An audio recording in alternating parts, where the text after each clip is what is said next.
Drama serial सावल में पिया एक खामोश कमरे में बैठी फूट फूट कर रो रही होती है। असलम अपनी बेटी की यह हालत देखकर जब्त नहीं कर पाता और गुस्से में कहता है कि मैं उस मूसा को जिंदा नहीं छोड़ूंगा। इसी लम्हे दरवाज़ा खुलता है और सावल अंदर दाखिल होता है।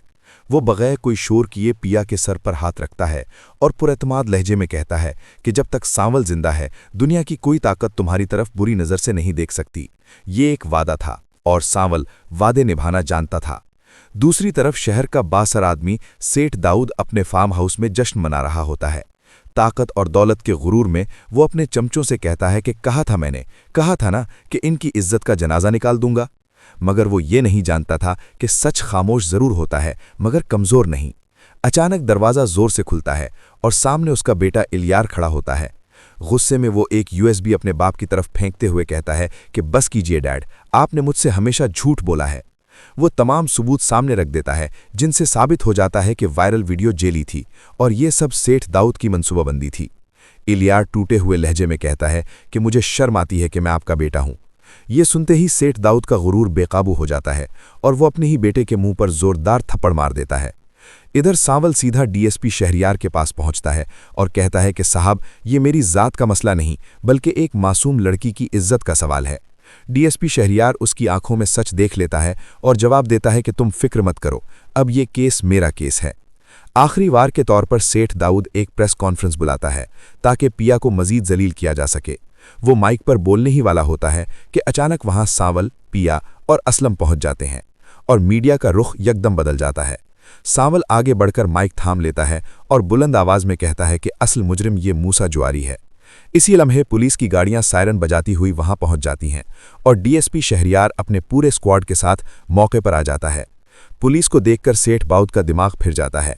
वो सिक्योरिटी गार्ड से बंदूक छीनकर सीधा सावल पर फायर कर देता है, मगर गोली सावल को नहीं बल्कि पीछे खड़े उसके अपने बेटे इलियार को लग जाती है।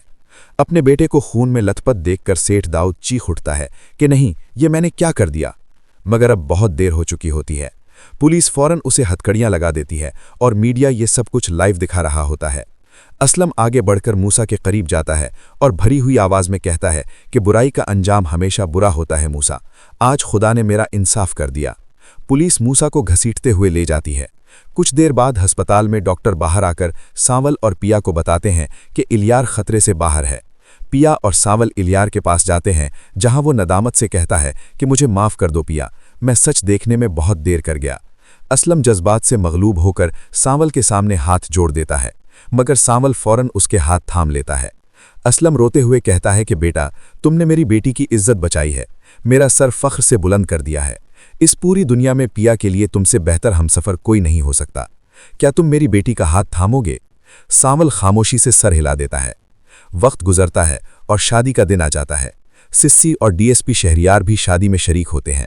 सिस्सी मुस्कुराकर सावल से कहती है कि खुश रहो सावल, तुम्हें तुम्हारी मंजिल मिल ही गई।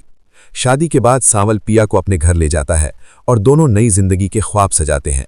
कुछ महीने बाद जब पिया की तबीयत खराब होती है तो डॉक्टर सावल को खुशखबरी सुनाते हैं कि बेटी होने वाली है।